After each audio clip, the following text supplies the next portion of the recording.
All right, everybody. It is Monday, January the 27th, 2020 for everyone listening or watching. But I am recording this on January the 26th, 2020, Sunday, 3:43 p.m. And I just got word that Kobe Bryant has passed away in a just tragic helicopter accident in Calabasas, California. And it's very strange how it worked out. First of all, Kobe Bryant, goes without being said, one of the biggest athletes of all time in terms of influence and just totally. He's one of those guys that he transcended teams. Like whether you hated the Lakers or you loved the Lakers or you didn't care about the Lakers, you had to respect at the very least Kobe Bryant. Comparable to Derek Jeter in that way. Just like I remember my first basketball memories are me and my dad watching Kobe Bryant in the finals, that Shaq and Kobe team. I distinctly remember watching Allen Iverson versus Kobe. That was epic. And it's the weirdest part about it, personally for me, is that all morning I was on Kobe Bryant's Instagram, and then I was on the Explore page, and it was because I had spent so much time on Kobe's Instagram. It was a bunch of videos of Kobe.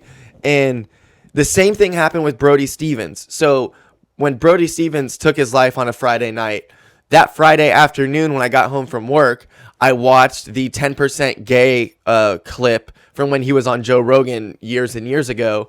And then I watched that and I was like, man, I've always loved Brody. I want to really explore more of him. So I spent the rest of that Friday evening, watching all Brody Stevens stuff and really falling in love with him even more. And then it might have been that night, maybe after I'd watched at least 4 hours worth of Brody Stevens content, I found out. Oh yeah, so I'm on Instagram and YouTube. Instagram on my phone, looking up Brody stuff. YouTube on the computer, and then I check my Facebook for the first time in hours on my phone, and boom, there it is. TMZ reporting that Brody Stevens had passed away. And I was like, wait, what? Like I was just watching all this stuff. And the same thing with Kobe today. I woke up last night, LeBron passed him, and I actually watched that game. So I finished watching the game and start watching Kobe stuff. And then this morning when I woke up, he was tagged. Kobe Bryant was tagged in an ESPN thing. And I was like, I've gone to Kobe's Instagram profile, but I've never really explored it. And I got a different perspective on Kobe Bryant, a few hours before he died. But let me look it up here.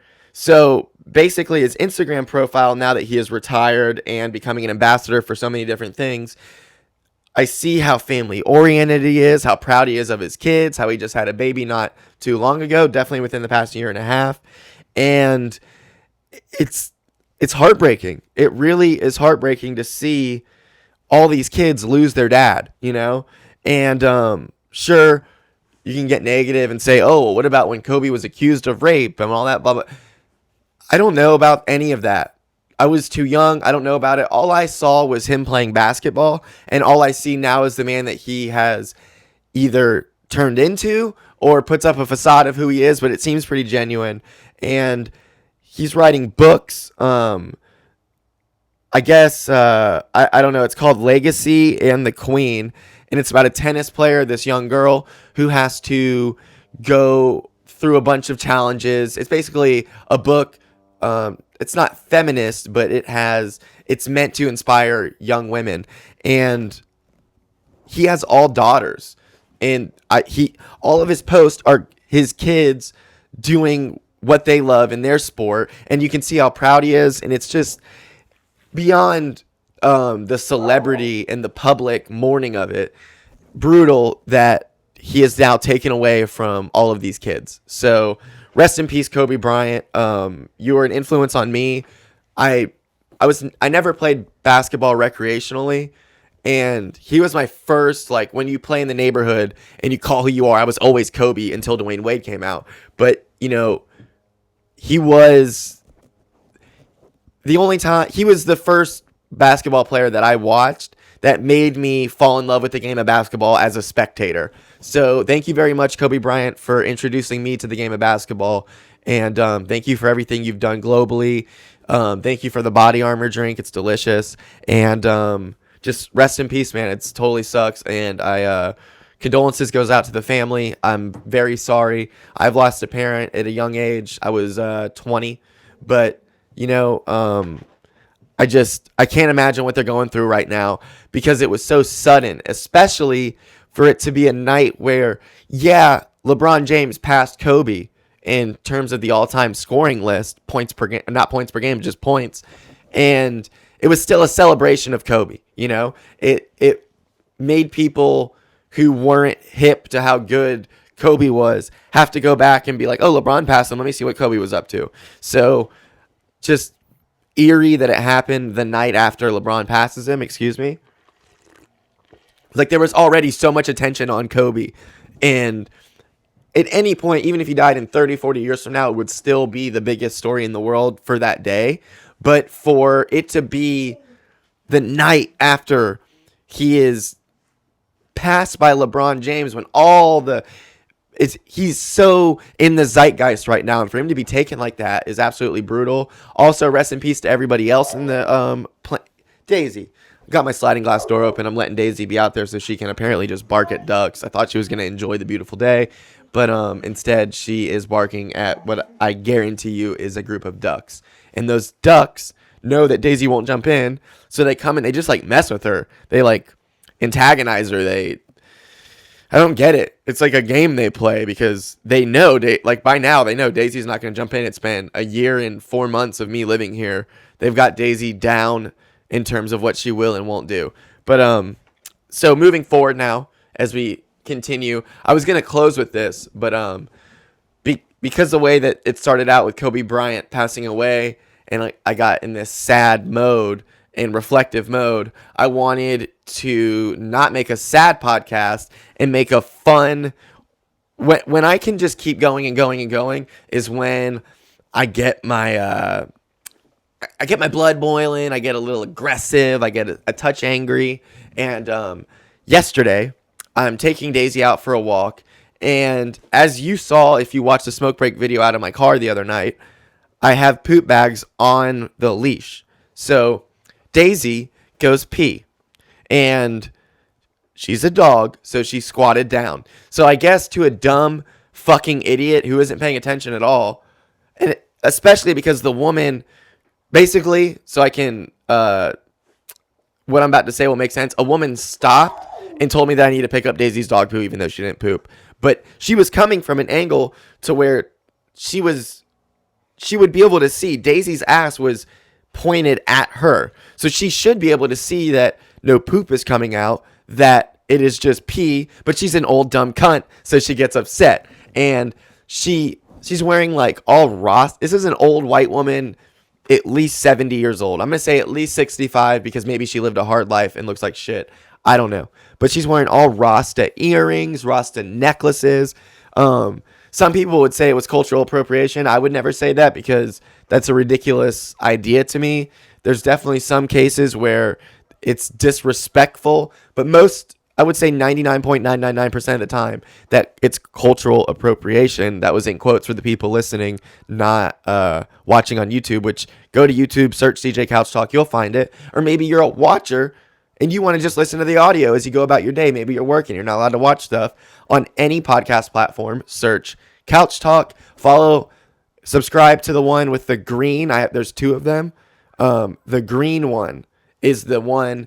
I switched RSS feeds so I could be on every single podcast platform, and I changed my logo from the very light tan Couch Talk to the green Couch Talk. So subscribe to that, whether it be Spotify, Google Podcasts, Google Play, the iTunes, all of them. Wherever podcasts can be found, that's where I am.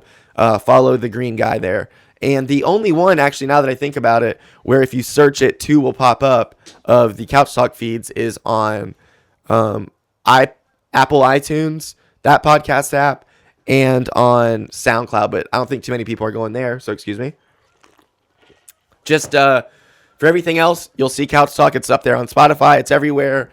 Like I said, that podcast can be listened to. But getting back into this story about this old bitch where I'm not racist, I'm not sexist, I am ageist, where there's nothing better than an old person who is really cool. And the reason there's nothing better than that is because there are so few and far between. It's insane how many old people are dicks. And this is the perfect example. So like I said, I'm walking Daisy. She goes pee. She is a dog who is a girl. So she squats down.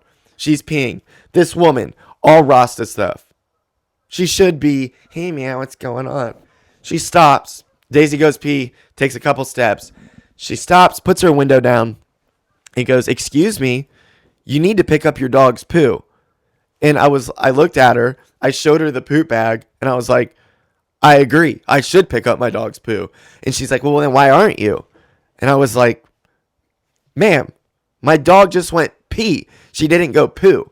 And she was like, thinking I'm lying now. And also I forgot this. When I showed her the bag on my leash,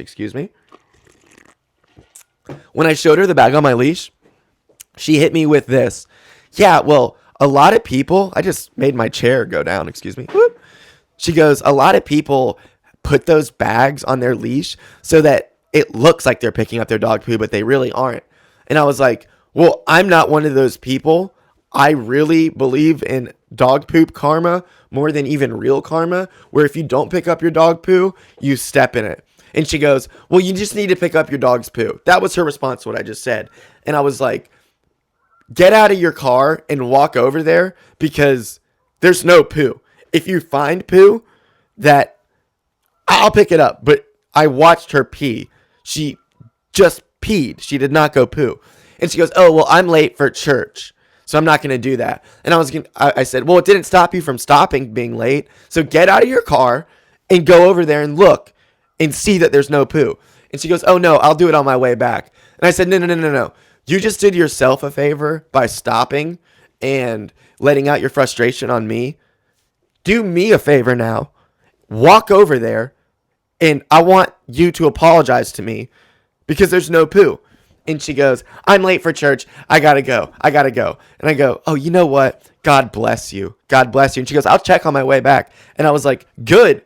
I wish you would check right now so I can get the satisfaction of seeing your face when you're wrong. And she goes, oh, and drives away. And I was like, God bless you.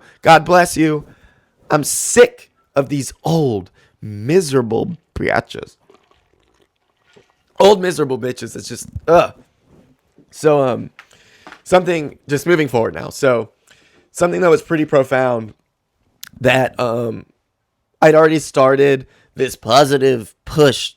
Brody Stevens. That was a bad Brody impression, which is a pretty easy thing to do, is the impression of Brody Stevens. And I just did it bad. But I was listening to Kevin Ross on the Joe Rogan Experience, and he was talking about one of his friends who he was like, this was like the first friend that he had told that he wanted to be a fighter.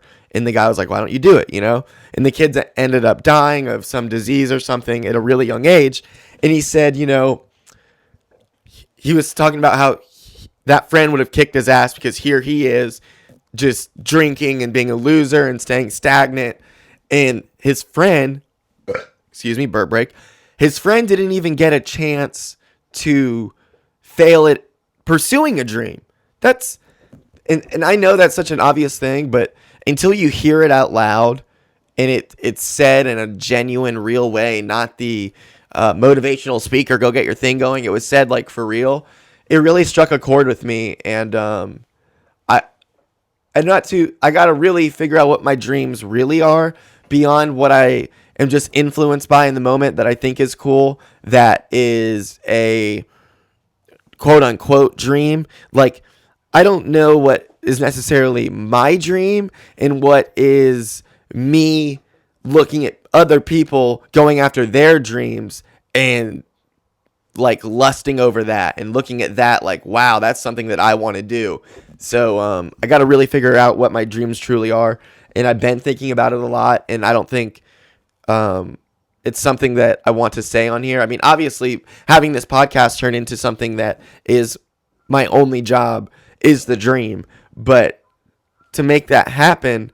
There's so many other things, and can that even happen? It's just a podcast, or I don't know. All I know is I'm 27. I'll be 28 in August. And by the time I'm turning 28, I want to be in it, living what the pursuit of my dream is, if that made sense. But, so the amount of like there's a weird amount of like Instagram bots when you're on a celebrity's comment section of their picture. Like when you like LeBron James has millions of followers. He has thousands upon thousands upon thousands of comments, sometimes tens of 20s of 30s of thousands of comments. And to go through those comments, there's like all these thirst traps that they obviously work. And I don't know what it is, if when you click on their profile, they get access into everything that you're doing. I'm not too sure. They get all your data. I don't understand how it works, why it would be a thing, because none of these are like actual genuine women trying to be models, if you will. They're all bots. And they even say the same thing. So it'll be in like all capitals. It'll say, don't look at my story if you don't want to masturbate.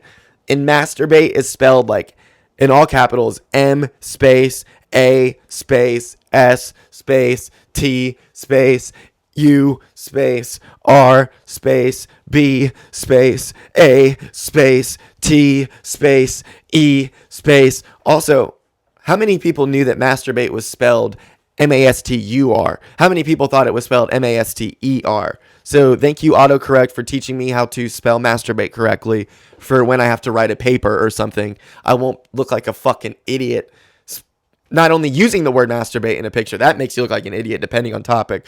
But to spell it wrong, come on, Cletus. Come on, Cletus. But you know, I don't know where I'm going with that. But since I'm like talking about social media right now, things that are really annoying. Posting your glow up, like where I just don't understand, like, what is this? Like rare, it's especially when it's dudes. There's something different about a girl posting pictures of them where they know they look attractive that isn't as douchey as when a guy does it. Like, even just taking a mirror selfie or a selfie like this, front-facing camera style, when a dude does it, it's just, and maybe it's just me, you know? But I feel like as a culture, like collectively, we look at that when a guy does it as, you know, the pinnacle of being a douchebag on social media. There's way worse things to do in the real world in terms of ranking your doucheness, but a, you know, top of the class douchebag that is on social media, selfie pics or the glow up, or look at me, like, it's so, it makes, like, your glow up makes me want to throw up, and like now you think you look like a grown up, but like, dude, you're a loser and you need to own up to the fact that maybe, I don't know, you're just like a no one. Freestyle Fridays here on this Monday morning. So moving forward now, Mike Tyson was hypnotized as a kid, and you know, it's like Joe Rogan, it's one of those things that he always tells people, and every time that he's telling somebody, like, so basically Mike Tyson as a kid was hypnotized, and I want to read this so I make it right. He was told that he doesn't exist, only the task at hand exists, and to execute that task. I know he was a kid, and when I was a kid, I still don't think, especially, there's no chance now, but even as a kid, I don't think that, I've always been so self-conscious and in my head. Like, meditating is a difficult task for me. I couldn't imagine being able to really let go and genuinely believe that and genuinely succumb to that and just let that take over and truly I don't exist, only the task at hand exist. I feel like that's a special type of person that can do that. And it's not me. I never would be able to truly let go of being self-aware. I don't know if that's the word, or just being self-conscious, or just, I can never just turn my brain off and be nothing. I always feel as if, like, whoever you create in your head is being the person judging you, whether it's when you're in middle school and it's that kid that you think is really cool that you want to be friends with because you don't have any friends and he seems cool or she seems cool or whatever. Like, I've always felt like that person was judging me always, and I was alone all the time. So, like, if I'm creating a team, if I'm creating a team on NCAA football or anything, I would do or creating a car on Grand Theft Auto, anything that I would do ever. And I don't know why I can only think of video game examples. Here's another one. Creating a skater on Tony Hawk.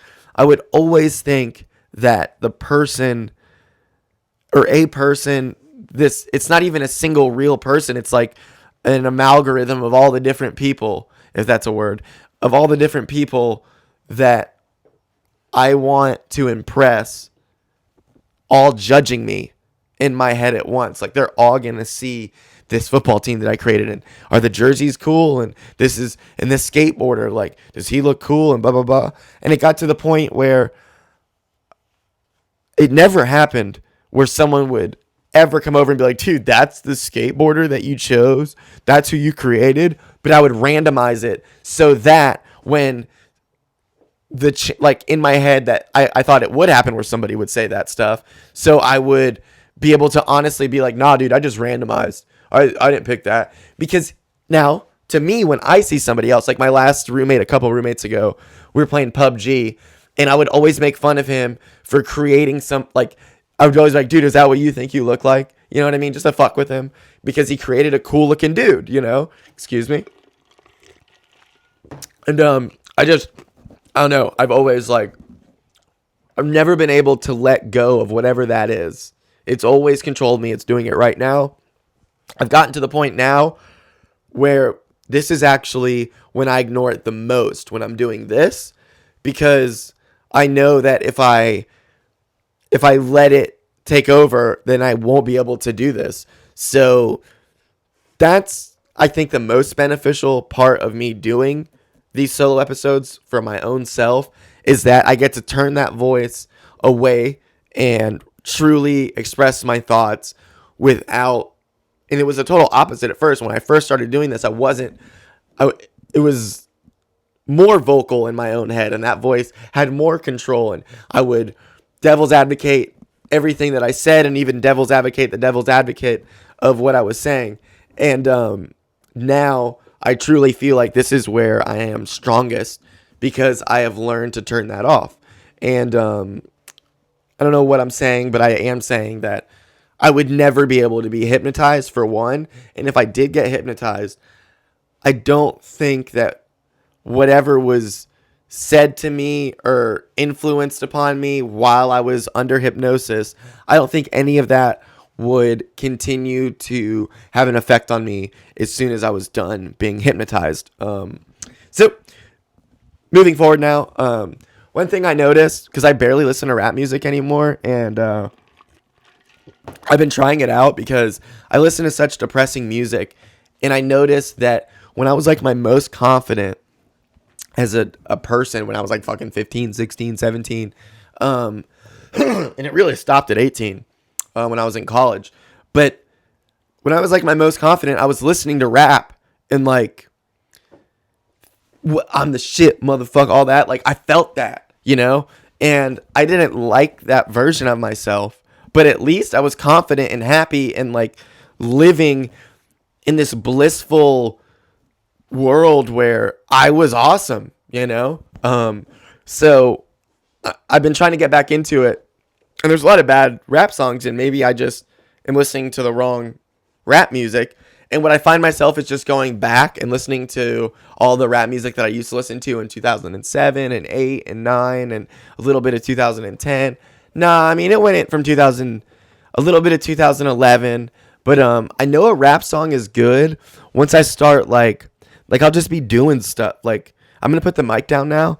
But I would just, like, boom, like, I'm listening to a song and I'm like, oh shit, I'm like making up gang signs and doing all these weird movements. I'll be like, this is a big one. If you gotta watch on YouTube, but it's like you make the gun with your hands, but you use your middle finger and your index finger as the barrel of the gun, and you like point it to your head, but you poke yourself. You're like, what? Like, oh shit, I do that a lot. I'm like throwing up shit that isn't real. I find myself like really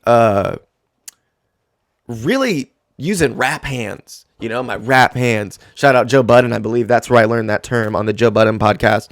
But that's when I know a rap song is like solid, it's good, is when I'm got my rap hands going. So it is 4:08 p.m. I am going to press pause and come back. I'm going to go to my dad's now. We're going to make some bratwurst and watch the golf tournament. Hopefully Tiger Woods can come from 5 shots back and win. Crazy thing happened today. He hit a shot.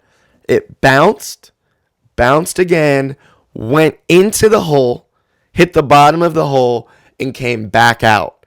And it ended up being like 4 inches away or something. So he's playing good. Let me check the leaderboard here before I leave. Don't worry, if you're not a golf fan, I'm not going to come back and only talk about golf. I still got a lot of stuff to discuss, but we're coming up on 26 minutes, and let's see the leaderboard. So we got Mark Leishman in first place. Where's Tiger? I don't see Tiger anywhere. Where's my boy? Tiger Woods is 6 shots back through 12 holes. It does not look like he will be winning. So I'm going to leave and come right back. I love you so much, and you won't even know I was gone, but I will. So, BRB. All right, everybody, I am back, and I want to clarify before I get into what I just did and wrap this episode up. When I brought up Kobe Bryant, how he was accused of rape, I wasn't trying to dismiss it. I wasn't trying to belittle it or make it into nothing. I simply was saying that I was too young to know what was going on, and I'm not going to pretend like I did and talk about it and go into it. I don't know what happened because I was just a kid, and for some reason, I don't know what's going on here with this. I got this weird... Hold on, I gotta press pause. Fuck. Okay, so I don't know what happened. I was...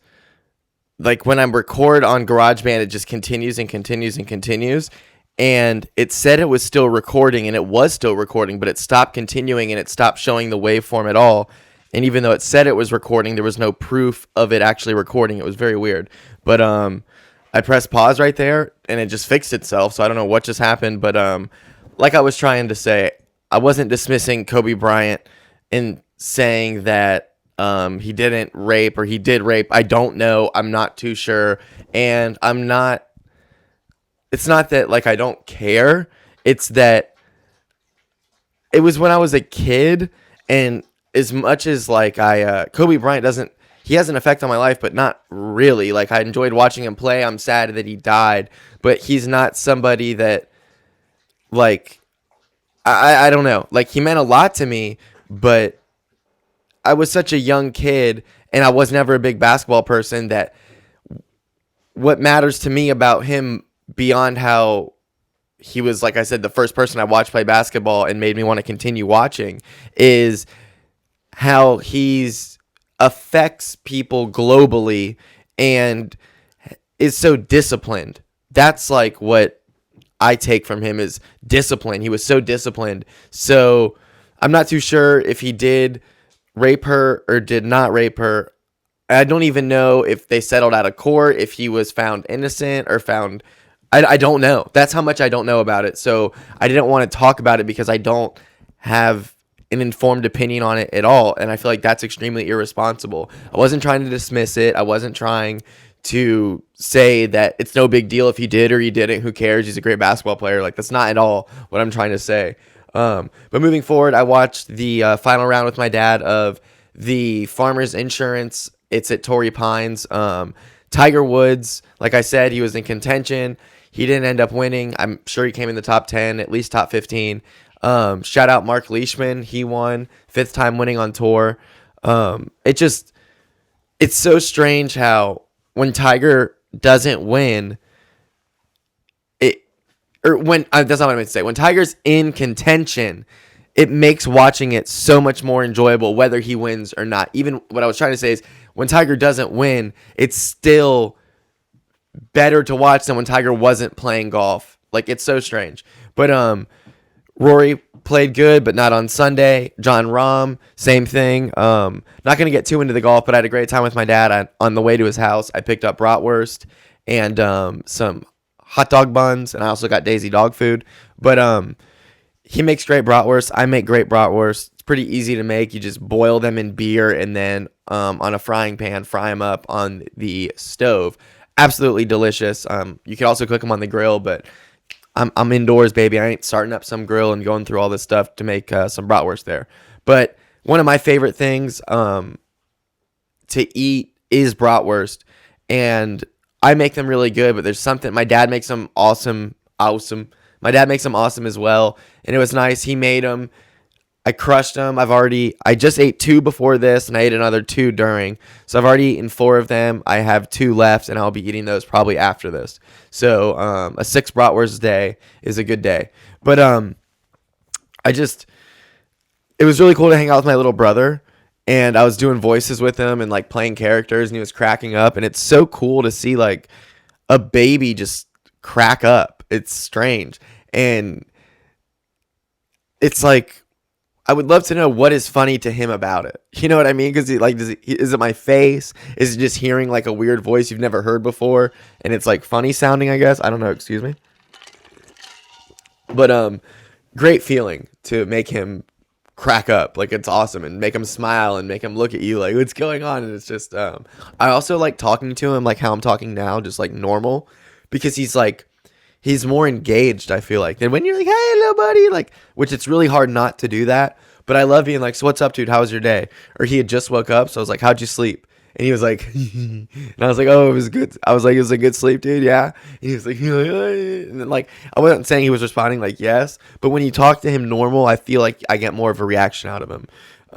So moving forward now, this coronavirus, I don't know much about it, but I do know that this happens every single year. Like, every single year, there's this new disease that's going to take over the world, and it started in China, and it's coming over here. It's like, we get it, okay? But what I think, like, I don't think it's like a plan or something, but I think that because this happens every year, each year it gets less and less of a threat in people's minds, like, because this has happened for 7 years in a row now. Everyone's like, oh, this is just another one, no big deal. And eventually the real one will hit, and that's going to be when people are at the peak of not caring, and just people already barely believe the news. So just imagine like 5 years from now, when there's another 4 previous, including the 7 in a row we've already had, of these viruses that are going to take over the world and kill everybody and wipe out half the population,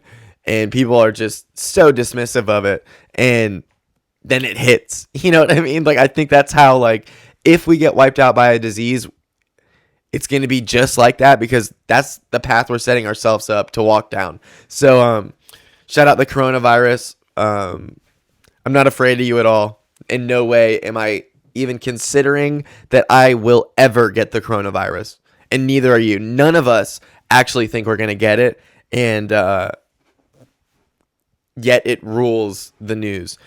Speaking of the news, I got into, because I was like, okay, I've only done like 20 whatever minutes. I need to like come up with some stuff, and I was like looking through the news to find anything, and the news is just politics now. And this happens where like 9/11 happened, and the news took over again, and then politics and the war, and that really was like pop culture, like how politics is pop culture now.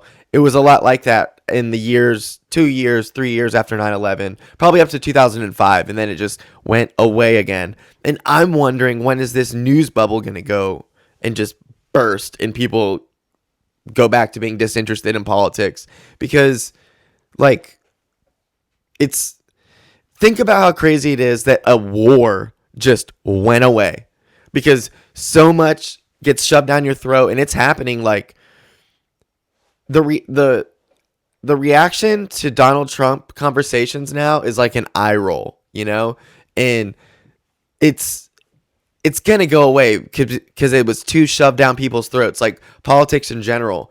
And I think I just, it's amazing to me that a war just went away. It's happening, but it went away in terms of, God, I got like Daisy's dog hairs on my nose or something. Do I have dog hair on my nose? Do you see it? But it's just nuts to me that, like, it was such a big deal. I remember being with my family watching the war begin. It was my family and the Leslie family. We went to spring training in Orlando. We rented a house, and it was me and Griff. This is probably 2004, 2005, so I'm 12 or something, 13 at most. And I remember still being in middle school, I'm pretty sure. But we're sitting there.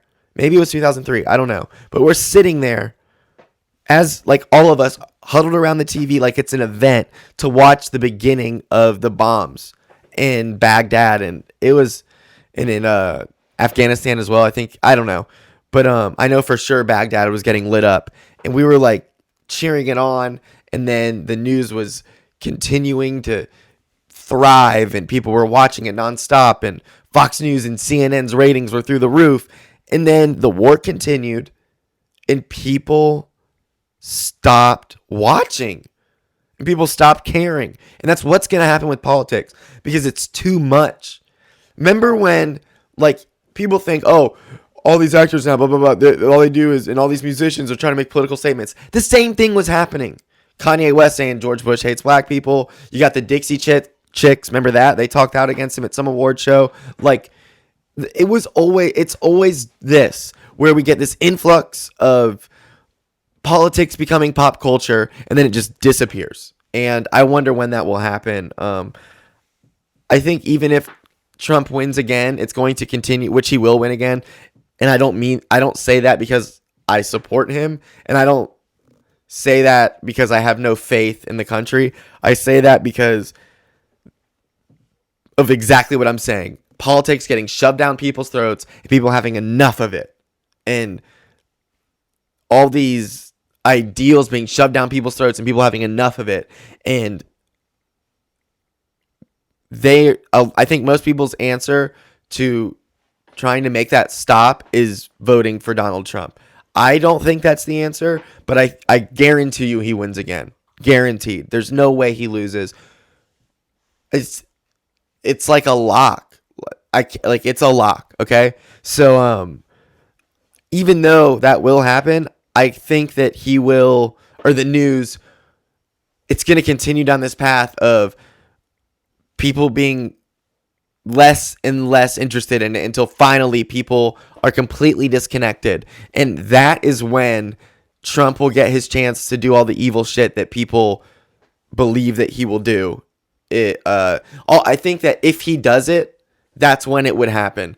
About his 6th, 7th, 8th year of presidency, But I don't know. I don't think anyone's right about hating or loving Donald Trump. I think everyone's wrong a little bit, because he's a human being, and not everything he does is bad, and definitely not everything he does is good. And, like, for me, I've never liked him as a person, and I don't understand how people took what they didn't like about him as a person and made that his strength. I think that's what's so nuts about it. And I know I said I wouldn't talk politics, but that's like what he did. People didn't like him because he was brash and he was an asshole and he spoke out all the time and he said dumb shit. And people were like, "Oh, he speaks the truth. He don't give a fuck. He says whatever." And it comes out and he's at least he's not some trained puppet. And that's what they didn't like about him. It's just so crazy. But moving forward now, I'm gonna do a Couchstradamus Super Bowl pick. I think first of all, it is the Chiefs versus the 49ers. And everything is telling me Chiefs. Everything is telling me Chiefs. I don't know, man. I don't know. 49ers looked really good. What is Couchstradamus going to do here? I think the score is going to be 32-35 Chiefs. 31-35 Chiefs. There you have it. Couchstradamus picks the Chiefs to win the Super Bowl 35 to San Francisco's 31. I think that San Francisco will have control of most of the game. I believe that I think they're going to enter the fourth quarter having either 28 or 31 points, and the Chiefs will come from behind and win. They're going to have 5 touchdowns. They're not going to kick any field goals. It's going to be 5 Patrick Mahomes either throws or runs, and he will be MVP, of course. Who else? But that's Couchstradamus's pick for the Super Bowl. That's it, really, for episode 331. I have nothing else to say. It is 10:30 p.m. on this Sunday evening, and I need to put this video together and post it for you. So I'm going to leave you with this Kobe Bryant quote, and I'll be right back for, I guess, the outro. Love you. Once upon a time, there was a young basketball player who had dreams of becoming one of the greatest basketball players of all time. My name is Kobe Bryant.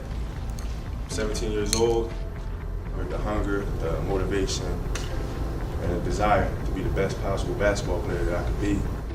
He worked day and night, every day, for years and years and years and years and years. And as time went on, 20 years had passed, and he felt that he had accomplished all that he set out to accomplish. But what he come to realize is that the goal that he set out initially of becoming the greatest of all time was a very fickle one.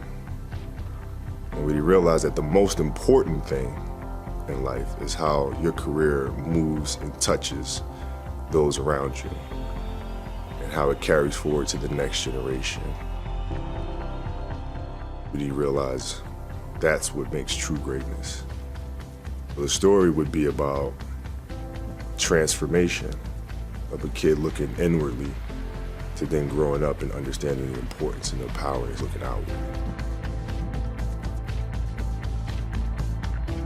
It's a great feeling to know that you set a goal for yourself and you were able to reach that goal and to knock it down. If I had the power to turn back time, I would never use it. I don't think about it. Because then every moment that you go through means absolutely nothing, but you can always go back and do it again. So it loses its flavor, it loses its beauty. When things are final and you know moments won't ever come again. To be able to have the power to go back and re-experience those things it's silly to me. When you take that jersey off for the final time, how do you think you're going to feel? Very at peace with it, and I'm very thankful, for the 20 years that I've had, and ready to go. All right, everybody, that wraps it up. Episode 331. Rest in peace, Kobe Bryant. Everybody just tell who you love them. But seriously, it is nuts that just like that, you know what I mean? It just like that, any of us can go. Not too many of us are doing helicopter rides, but car accident, walking around, some car fucking hits you. A plane could fall out of the sky. A bullet from some crazy person shooting a gun up in the air could eventually come down on you. You never know when it's going to happen, but you do know it will eventually happen. So take that for what it's worth. And I love you so much. Thank you for listening. Watch this on YouTube if you're a listener. Search Couch Talk. If you're a YouTuber and you would like to listen during your day of work when you're not allowed to be watching videos, but you are allowed to have headphones in, Couch Talk's available. Every single platform. The only issue would be if you are listening through iTunes. There's two different ones. There's mine and there's mine. Subscribe to the green one because the green one keeps you up to date with the current ones. It is my new RSS feed. The old one is a tan color. It's very light tan. Subscribe to that if you want to listen to all the old episodes. So other than that, we're on every single platform. Search Couch Talk. You'll find us. The quickest way to do it, because we are so new, is search the episode. So like for this one, if you want to find it on Spotify right away or whatever, or Google Play or Apple Podcast, whatever, search Couch Talk 331 RIP Kobe Bryant, and it should pop right up. So you can follow me on Instagram. It is at CJ Couch Talk. If you have any questions, comments, insults, or would like to be a guest, you can email me. It is cjcouchtalk@gmail.com. Bada bing, bada boom. How do you spell it? It is easy. It is C as in Christ, J as in Jesus, C as in Christ, O as in ostrich, U as in uranium, C as in Christ, H as in horses, T as in tantalizing, A as in ass, L as in labia, K as in kaboom. That's how you spell CJ Couch Talk. That's how you do a solo episode. Rest in peace, Kobe Bryant. I love you. Thank you for listening. And once again, I really do love you and thank you so much.